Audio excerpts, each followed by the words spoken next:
Olá a todos, eu sou Lucas Gazzarini e eu gostaria de agradecer a organização do evento pelo convite para apresentar essa palestra com o título Canabinoides no transtorno do espectro do autismo, avanços em fisiopatologia e terapêutica. Nessa apresentação eu vou falar um pouco sobre aspectos gerais do TEA e trazer algumas hipóteses fisiopatológicas para esse transtorno, que incluem o envolvimento endocannabinoide, fazendo o link, então, para estudos clínicos que foram feitos recentemente com canabinoides, visando o controle de sintomas nesse transtorno. Quando a gente pensa no TEA, a gente pensa em um transtorno que acontece desde a infância, trazendo um prejuízo social significativo. A deficiência intelectual, que muitas vezes foi atrelada ao transtorno, não é o centro dessa condição. E ela pode ou não acontecer, dependendo de características particulares do caso. Os aspectos centrais do TEA envolvem duas esferas. O prejuízo em comunicação e interação sociais, que envolvem uma deficiência de reciprocidade socioemocional, de comunicação não verbal e muitas vezes até verbal, e uma dificuldade em criar ou manter relacionamentos. A segunda esfera seriam dos comportamentos, interesses e atividades repetitivas, incluindo comportamentos motores, da fala ou uso de objetos, insistência e uma falta de flexibilidade comportamental, restrição quanto a interesses e uma hiper ou hiporreatividade sensorial. Isso tudo levando em conta a descrição e classificação pelo Manual Diagnóstico e Estatístico de Transtornos Mentais, que está na sua 5ª edição revisada. A gente tem uma prevalência pequena na população mundial, de 1%, sendo que o autismo acaba sendo mais comum em meninos do que em meninas. As manifestações são muito variáveis e podem mudar ao longo da idade, do contexto social, econômico, psicossocial, e do suporte oferecido para essas crianças durante o desenvolvimento. Hoje em dia, a gente lida com o autismo como uma situação de neurodivergência, não uma doença, então a gente diverge daquele pensamento dicotômico de normal ou patológico, mas simplesmente um funcionamento alterado do cérebro que leva a uma série de particularidades. Antigamente, e até hoje, na verdade, ainda é comum a gente ver esse tipo de pensamento, de que no autismo você teria um grau de comprometimento leve até um grau de comprometimento severo. Então, a gente diferenciaria pessoas que têm autismo severo de pessoas que têm autismo leve, que muitas vezes são chamadas de pessoas de alto funcionamento, ou, popularmente, pessoas que nem parece que são autistas. Percebam que eu coloquei tudo isso entre aspas, porque esses termos não são os mais corretos. A ideia de um alto funcionamento pode parecer que a pessoa não tem nenhum prejuízo. E, na verdade, ela tem vários prejuízos, mas talvez em algumas esferas que não são tão aparentes. Hoje em dia, a gente sabe que o autismo tem essa característica de espectro. Então, a gente tem uma série de componentes que podem estar mais ou menos prejudicados em uma pessoa com autismo. E se vários desses componentes são prejudicados, essa pessoa tem uma limitação maior e ela precisa de um apoio maior. Se poucos componentes são prejudicados, o apoio necessário será menor. Mas quando você diz que essa pessoa que precisa de menos apoio é de alto funcionamento, você está subestimando os problemas e as questões que ela pode ter, dificuldades que ela pode ter no dia a dia, e até dificultando o acesso ou a busca por ajuda. Pensando em manejo do TEA, não existe nenhuma farmacoterapia específica, não existem fármacos para TEA. Mas o que acontece é que existe um controle sintomático. Como 70% das pessoas com TEA têm alguma comorbidade psiquiátrica, é comum que os pacientes recebam medicamentos voltados, por exemplo, ao controle do TDAH, o transtorno de déficit de atenção e hiperatividade, medicamentos voltados para controle de ansiedade, depressão, e até para controle de epilepsia, que é uma condição comórbida muito comum no autismo. De qualquer forma, o tratamento tem que ser multiprofissional, para aumentar a chance dessa criança ter um desenvolvimento mais adequado e se adequar de forma mais clara na sociedade, se entendendo melhor, inclusive. É claro que, como não existem estratégias terapêuticas específicas, existe uma busca constante para novos fármacos que pudessem auxiliar o tratamento do TEA. Quando a gente pensa em fisiopatologia do TEA, a gente está falando de fatores associados à ocorrência desse transtorno. Então, a gente fala de fatores de risco, já que não existe uma fisiopatologia clara. Mas no autismo, o que está bastante claro é que existe uma interação entre fatores ambientais e fatores biológicos. O fator biológico é muito claro. Existe um componente genético no autismo.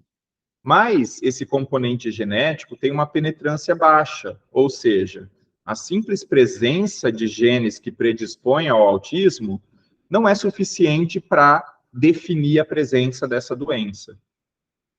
O aspecto genético depende de componentes ambientais, como, por exemplo, exposição a poluentes, a metais pesados, agrotóxicos, químicos industriais, fatores de saúde dos pais, uso de drogas pelos pais, fatores gestacionais, saúde da mãe antes da gestação e durante a gestação, e fatores também durante a infância. Tudo isso pode alterar aspectos biológicos, inclusive por mecanismos epigenéticos, que não são mecanismos de mutação genética, mas são mecanismos capazes de alterar, no sentido de aumentar ou reduzir a expressão de genes, o que pode aumentar o risco ou a chance de desenvolvimento do TEA. A gente tem uma série de hipóteses associadas à fisiopatologia do TEA. Todas elas são não excludentes, elas podem acontecer de forma concomitante, e nenhuma delas é certeira. Tá? Para facilitar um pouco, eu vou falar de 3 delas. A hipótese do desbalanço excitatório inibitório do cérebro, a hipótese da neuroinflamação e a hipótese da exposição gestacional a xenobióticos, ou seja, substâncias exógenas. A primeira delas diz respeito a um desbalanço excitatório e inibitório no cérebro de pessoas com autismo. Esse trabalho aqui fez um compilado de estudos que avaliaram o funcionamento do cérebro de pessoas com autismo. Cada linha dessa aqui é um estudo clínico que foi feito. E a gente consegue observar por técnicas diferentes, de eletroencefalograma ou de encefalografia magnética, que para vários padrões de frequência de estimulação, é possível observar reduções na ativação ou conectividade de regiões do cérebro de pessoas com autismo, que estão marcadas aqui em azul. Em outras regiões, você tem um padrão de hiperexcitabilidade, em algumas situações, um padrão misto de hipo ou hiperreatividade. Isso tudo acaba fomentando a ideia de que existe um funcionamento alterado do cérebro de pessoas com autismo. Indo um pouquinho mais a fundo, esse estudo avaliou a presença de neurotransmissores inibitórios no cérebro de crianças com autismo ou crianças neurotípicas. O GABA foi esse neurotransmissor avaliado, que é o principal transmissor inibitório do cérebro. Olha que interessante, se você compara crianças neurotípicas em azul com crianças com autismo em vermelho, existe uma quantidade menor do transmissor inibitório em crianças com autismo, mostrando aí uma tendência a uma maior ativação neuronal. Essa diferença fica ainda mais acentuada se você pegar crianças mais velhas, de 11 a 15 anos. Olha só a diferença da quantidade de GABA em crianças neurotípicas e autistas.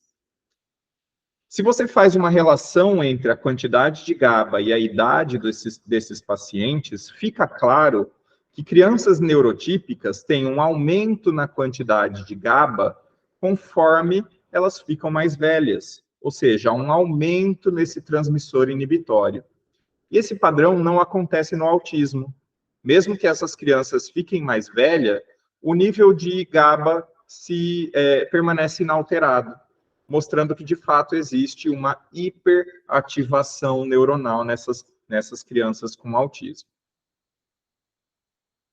Essa teoria do desbalanço excitatório inibitório ainda explica, em partes, a comorbidade comum de autismo com epilepsia, já que na epilepsia você também teria uma excitação descontrolada de neurônios, levando a um padrão de ativação amplo do cérebro, que resultaria em uma crise epiléptica. Essa hiperexcitabilidade que acontece tanto no autismo quanto nessas crises epiléticas explicariam alterações plásticas que acontecem no cérebro dessas crianças e uma organização cerebral alterada. A segunda teoria que eu vou comentar é a teoria da neuroinflamação. Existe uma tendência atual em avaliar doenças neuropsiquiátricas sob uma lente imunológica, uma lente inflamatória, já que foi observado que várias dessas doenças têm marcadores inflamatórios envolvidos. Então, existiria um recrutamento disfuncional da resposta imune em vários transtornos neuropsiquiátricos, inclusive o autismo. A gente tem uma série de fatores que podem levar à inflamação e recrutamento imune, como autoanticorpos ou doenças infecciosas, que poderiam acarretar em uma série de sintomas ou alterações de humor e comportamento, incluindo declínio cognitivo, funções sociais prejudicadas e até um comportamento estereotipado, que são características do TEA. Então, isso chama bastante a atenção. Estudos feitos em pacientes com TEA reforçam essa teoria, já que quando a gente compara com pessoas neurotípicas, as pessoas com autismo têm uma permeabilidade maior da barreira hematoencefálica, permitindo o recrutamento de componentes imunes de forma mais eficiente para o cérebro. Isso também permite que células da glia, incluindo astrócitos e micróglia, sejam ativadas com mais frequência, aumentando a produção e liberação de mediadores inflamatórios e imunes, como as citocinas e as quimiocinas, além de mediadores inflamatórios. Isso levaria a uma série de alterações neuronais, alterando o padrão de comportamento, o que pode participar da fisiopatologia do TEA. A terceira e última teoria que eu trago, ela é bem interessante, porque ela leva em consideração a exposição da mãe durante a gestação a componentes externos, xenobióticos, que poderiam ter um impacto no neurodesenvolvimento dessa criança. Essas substâncias podem ser poluentes, agrotóxicos, mas também medicamentos. E alguns estudos recentes avaliaram o risco de alguns medicamentos durante a gestação em serem associados ao nascimento de uma criança com TEA. E vários medicamentos foram associados, incluindo alguns antidepressivos, mas principalmente alguns anticonvulsivantes, que parecem aumentar esse risco. Então, esse estudo aqui, que é uma revisão sistemática em meta-análise, incluiu 5 estudos com mais de 2.500 crianças. E eles avaliaram alguns antiepiléticos e observaram que vários deles aumentam o risco de autismo quando são usados durante a gestação. No caso aqui, o valproato aumenta o risco de um nascimento de uma criança autista em 17 vezes, o que é bastante grande. E quando ele é associado à lamotrigina, que é uma associação relativamente comum em mulheres que têm um quadro de epilepsia refratária, você pode ter um aumento de até 132 vezes. Então, fica claro que alguns anticonvulsivantes representam um risco grande de crianças autistas nascerem. Outros medicamentos também estão em estudo, e eu incluo aqui os antidepressivos, que envolvem, em geral, mecanismos serotoninérgicos. Nesse estudo, eles avaliaram crianças que, durante a gestação, a mãe fez ou não o uso de antidepressivos. E é possível observar que, com o passar do tempo dessas crianças, até os 15 anos de idade, a chance ou o risco dessas crianças receberem um diagnóstico de autismo aumenta em 150% quando a mãe utilizou um antidepressivo, se você comparar com mães que não utilizaram. Então, também fica estabelecido um link de associação entre o uso gestacional de antidepressivos e o risco de autismo na criança. Até agora eu falei de antiepilético e de antidepressivos, mas um outro fármaco que vem sendo associado ao autismo é o paracetamol.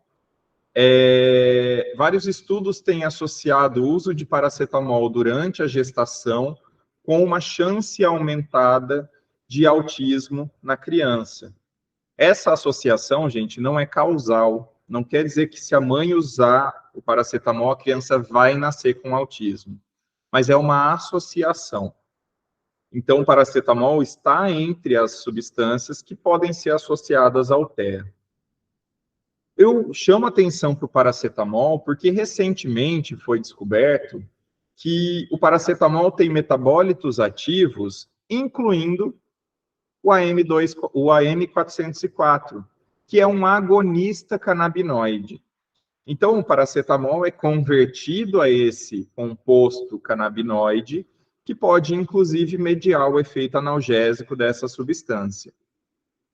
O AM404, inclusive, tem uma estrutura parecida com a anandamida, que é um endocannabinoide, um canabinoide que a gente produz no nosso organismo.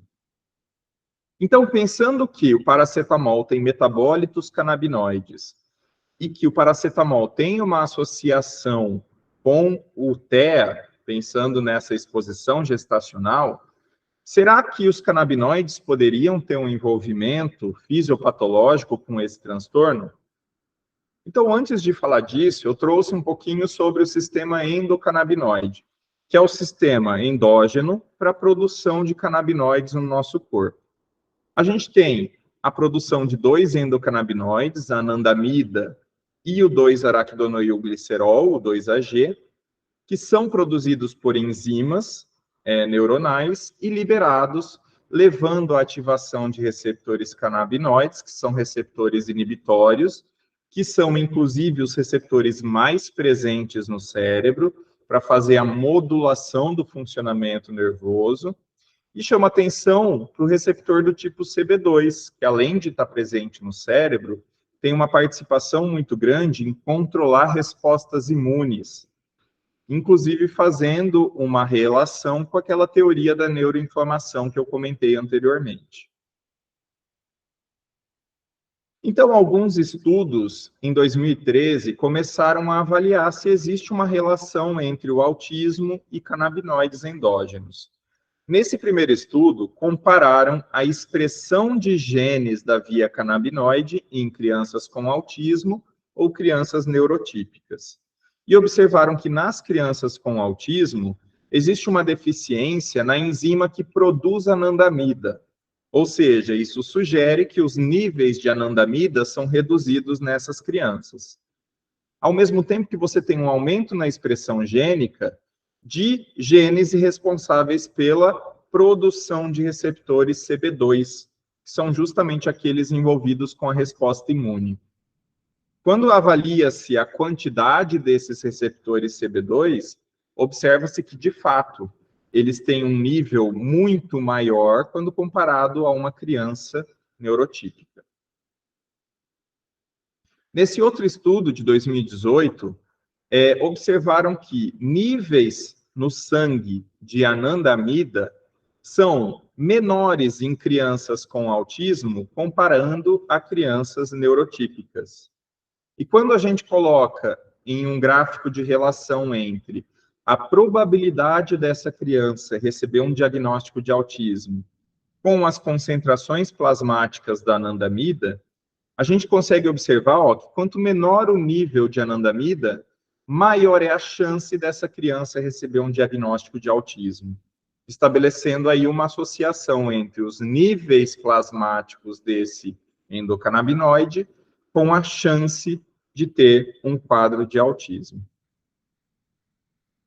Por fim, o último estudo que eu vou mostrar nesse sentido de caracterização fisiopatológica é um pouquinho mais novo, de 2019, que mostrou que, além da redução na quantidade de anandamida em pacientes com autismo, foi observada também uma redução do oleoil-etanolamida e do palmitoil-etanolamida, que também são mediadores envolvidos com o sistema canabinoide. Então, parece existir uma redução geral no tônus endocannabinoide em crianças com autismo. E, claro, né, isso sugere que se essas crianças têm uma redução nesse nível de endocannabinoide, que talvez a suplementação com canabinoides pudesse ter algum tipo de vantagem terapêutica. Por isso, vários estudos clínicos já foram feitos com canabinoides no autismo. Vários deles são relatos de caso ou estudos observacionais não controlados, que são estudos pouco criteriosos, né? Que acabam fornecendo ali uma evidência empírica do potencial terapêutico, mas sem compor uma evidência de força muito grande quando a gente pensa em evidência em saúde. O que são usados nesses estudos? Em geral, o extrato da maconha, da cannabis, contendo vários canabinoides, entre eles o canabidiol e o delta-9-THC, que são os canabinoides majoritários, ou o uso desses canabinoides de forma isolada. Isso é o que é feito usualmente. Nessa apresentação, eu vou focar nos estudos clínicos que foram feitos com canabinoides, mas que tiveram um desenho mais rigoroso.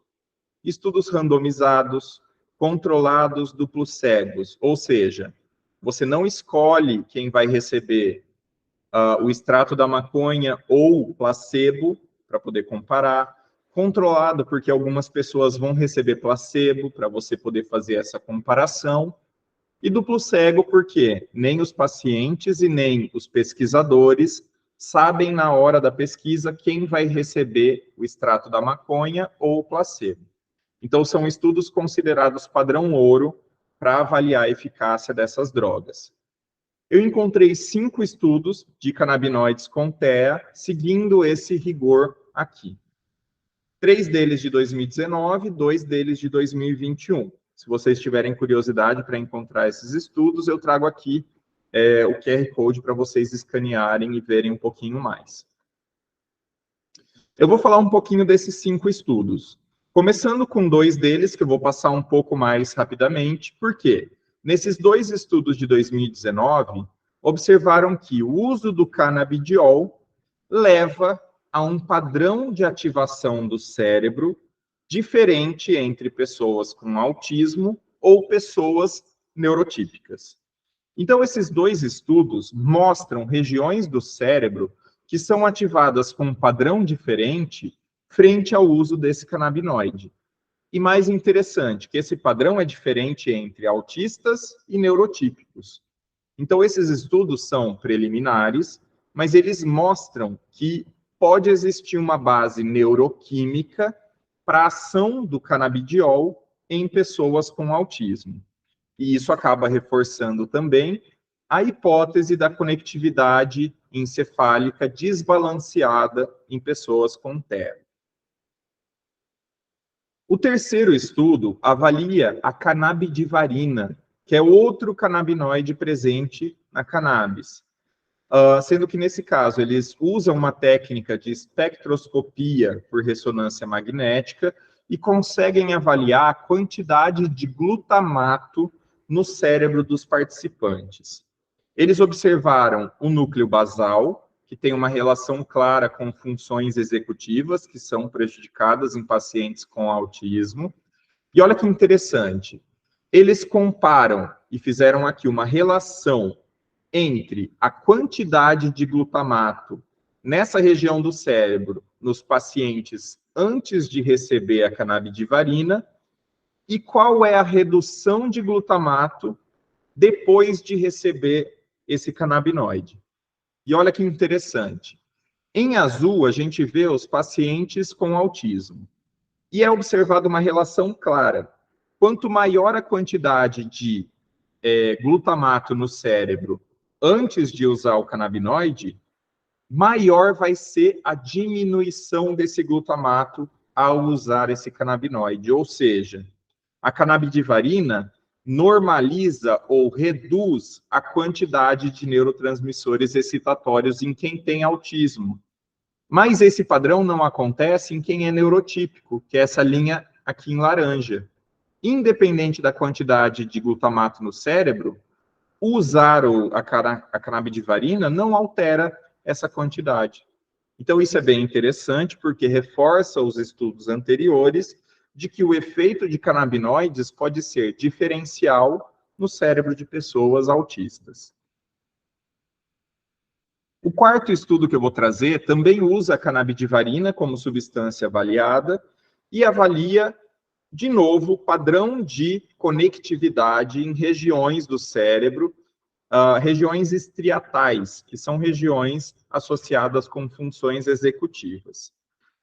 Sendo bem geral, a gente consegue observar aqui, um padrão de conectividade observado em pessoas neurotípicas em laranja, sendo que, tanto antes de receber a canabidivarina, quanto depois de receber esse canabinoide, o padrão de conectividade é muito parecido. Quando a gente observa pessoas com autismo, esse padrão de conectividade já é diferente do observado em uma pessoa neurotípica. Mas usando o canabinoide, esse padrão passa a parecer muito mais o padrão observado de uma pessoa neurotípica. Isso acontece no estriado ventral inferior e no putamen rostroventral, que foram duas estruturas estriatais avaliadas nesse estudo. Então, até agora, o que eu estou falando para vocês é que os estudos mostram claramente um padrão de ativação nervosa diferente em neurotípicos ou autistas que usam canabinoides. O último estudo que eu vou trazer, ele talvez seja mais interessante, porque ele mostra um desfecho clínico.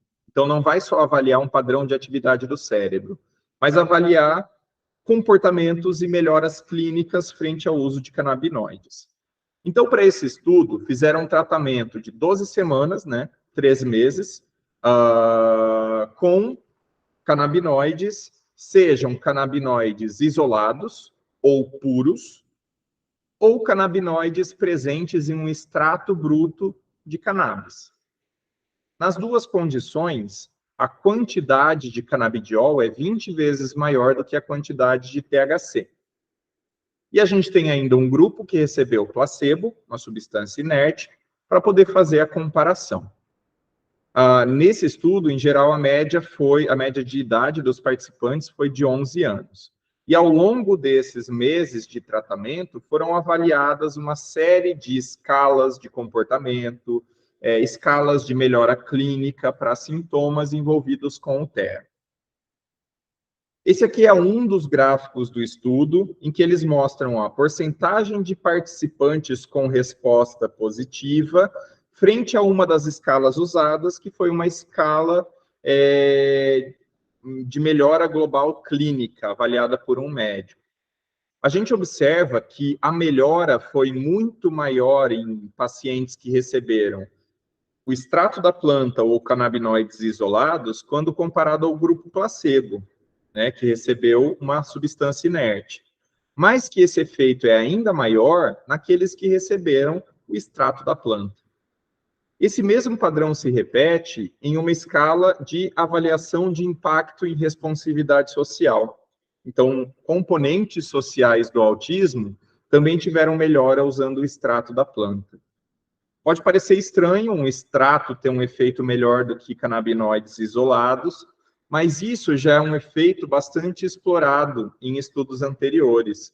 É o que a gente chama de efeito entourage, ou efeito sinérgico, já que os canabinoides presentes na planta parecem ter um efeito potencializado por haver um sinergismo entre si. E também há outros componentes da planta, como flavonoides, terpenos, óleos essenciais, que podem aumentar o efeito e reduzir a incidência de efeitos colaterais. Pensando no panorama de estudos clínicos atuais, estudos que estão em andamento, a gente tem 19 estudos clínicos controlados que foram registrados na plataforma Clinical Trials. Essa é uma plataforma internacional de registro de estudos clínicos.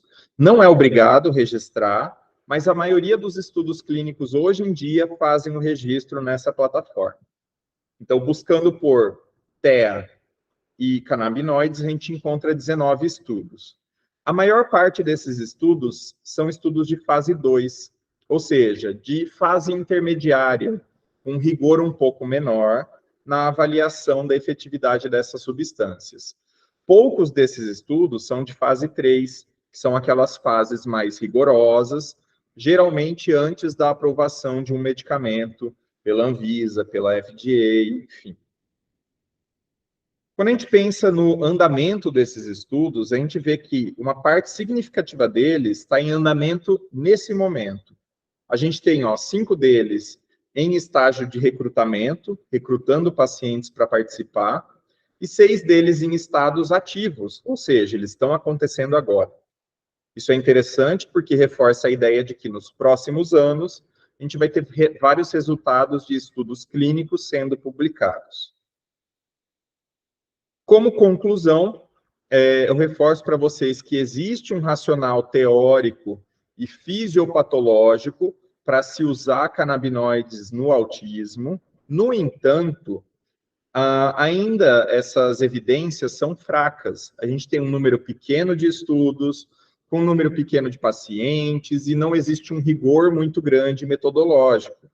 Portanto, a gente diz que não há evidências fortes para indicar amplamente o uso dos canabinoides no TEA. Por isso, não é possível ainda criar uma diretriz clínica para prescrição, ou ainda não existe evidência suficiente para embasar uma política pública para acesso a esses medicamentos. No entanto, essas evidências atuais podem embasar o uso adjuvante de canabinoides em alguns casos, em especial aqueles casos de pacientes que já usaram várias estratégias sem sucesso. Eu trouxe aqui algumas referências adicionais para quem quiser buscar revisões sistemáticas ou meta-análises de canabinoides no transtorno do espectro autista. E eu gostaria de agradecer à comissão organizadora e a todo mundo que está assistindo pelo interesse nessa palestra. Se vocês precisarem tirar alguma dúvida comigo, meu e-mail é esse aqui, podem ficar à vontade. Muito obrigado.